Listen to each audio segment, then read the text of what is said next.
Hello बच्चों। तुम्हें याद होगा पिछली बार मैंने एक कहानी सुनाई थी ना, और मैंने ये भी कहा था कि मैं आकर के फिर एक कहानी और सुनाऊंगी तुमको। तो अब मैं आ गई हूँ और तुमको एक कहानी सुनाने जा रही हूँ। ये कहानी भी मज़ेदार है और बड़ी अलग सी कहानी है। और इसका नाम मालूम है क्या? शेख चिल्ली। अब तुम कहोगे शेख चिल्ली क्या? शेख चिल्ली वो आदमी होता है जिसको कुछ आता जाता नहीं है, लेकिन वो अपने आप को समझता बहुत है। हर चीज़ में अपनी शान मारता है। ऐसा दिखाता है जैसे उसको सब दुनिया के सब कुछ मालूम है उसको। तो जब उसकी आदत है तो लोग उसका मज़ाक भी उड़ाते हैं और उसका नाम भी शेख चिल्ली रख दिया। तो ये शेख चिल्ली महोदय जी की शादी हुई। अब शादी हुई, शादी हो कर के इनकी पत्नी तो ससुराल में थी, तो इनको अपनी पत्नी को लेने जाना था। अब ये माँ से बोले, माँ माँ मुझे फिलौरी खिला दे। फिलौरी मालूम है क्या होती है? फिलौरी होती है पकौड़ी। तो माँ ने कहा, अरे अपनी ससुराल जा रहा है, अब वहीं पे पकौड़ी खाना, या मेरे पास सामने क्यों फिलौरी की फरमाइश कर रहा है? तो उसने कहा ठीक है, लेकिन माँ मुझे नाम नहीं याद रहेगा। अरे तुझे फिलौरी नाम याद नहीं रहेगा? नहीं माँ मुझे नहीं याद रहेगा। तो अच्छा तो एक काम कर, रास्ते भर फिलौरी फिलौरी फिलौरी फिलौरी फिलौरी ऐसे रटता हुआ चला जा। ससुराल पहुँच जाएगा, वहाँ जाके कह देना कि मुझे फिलौरी खानी है।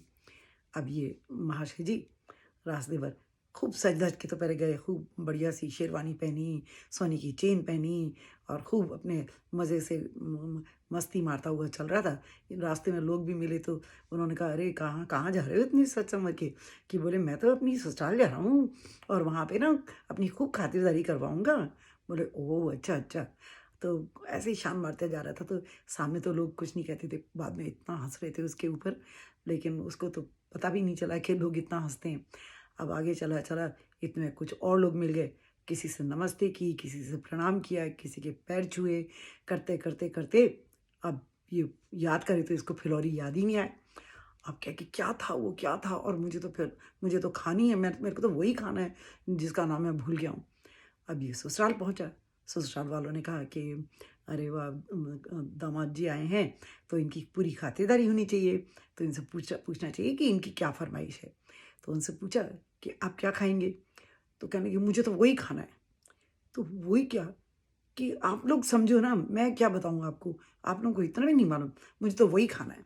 तो उन्होंने कहा अच्छा, वही खाना है तो अब पता तो लगे कि क्या है? अब समझ में ही नहीं आया किसी को। तो एक कोई वहाँ पे बैठा हुआ था आदमी, और उसको बड़ी ज़ोर की डकार आई। जो डकारा उसने, तो किसी ने उधर से कहा, "अरे राम! कैसी फिलौरी जैसी बदबू आ रही है इसके मुँह से, डकार से।" तो ये एकदम से शेख चिल्ली बोला, "यही है, यही है, यही है। फिलौरी, फिलौरी, फिलौरी, मुझे फिलौरी खानी है।" मैंने अच्छा, खूब सारी उसके लिए फिलौरी बना दी।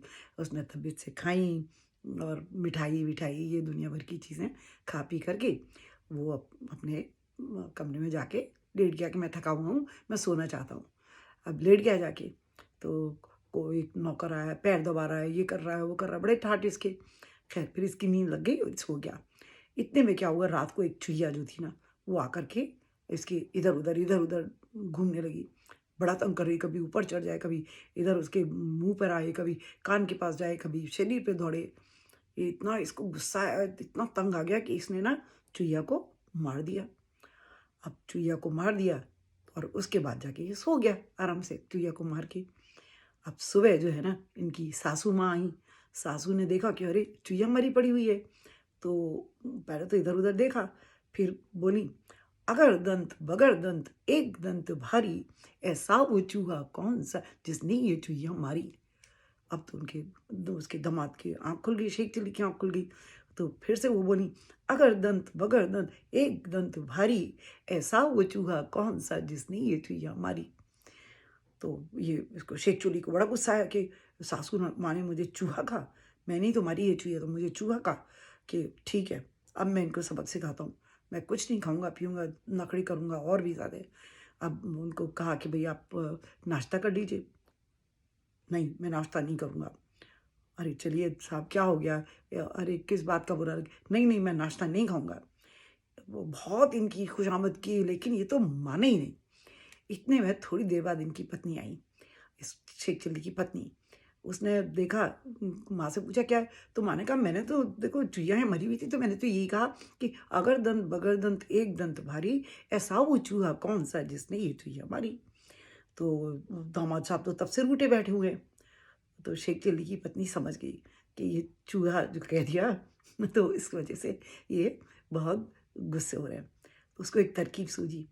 उसने अब कहा कि आप चलिए मैं बात करती हूँ, मम्मी आप लोग जाओ। तो बोले, अगर दंत बगर दंत एक दंत भारी, ऐसा वो शेर कौन सा जिसने ये चुहिया मारी। तो पहले तो उसको समझ में नहीं आया शेख चिल्ली ने। बोले, क्या कहा तुमने? कि अगर दंत बगर दंत एक दंत भारी, ऐसा वो शेर कौन सा जिसने ये चुहिया मारी। आहा! शेख चिल्ली जी तो खुश हो गए कि अरे मुझे शेर बना दिया। अरे वाह, वाह, वाह! मेरा तो ओहदा बहुत बढ़ गया। वो सासू माँ को देखो अकल ही नहीं थी, मुझे चूहा बता दिया। अब वो बस बड़े खुश हो गए। फिर खूब खाया-पिया, मज़े से अपनी पत्नी को लेकर के गाँव चले गए, अपने घर चले गए और अपनी माँ से बोला कि माँ देखो ऐसा हुआ। माँ ने कहा, बेवकूफ़ तुझे समझ में नहीं आया, तुझे चूहा तो पहले ही बोल दिया, अब तुझे चाहे कोई शेर बोले, चाहे तुझे चीता बोले, क्या फ़र्क पड़ता है? बेवकूफ़ कहीं का। रहा तू शेख चिल्ली, सच में अकल तेरे में बिल्कुल नहीं है। तो बच्चों, ये कहानी थी। कैसी लगी?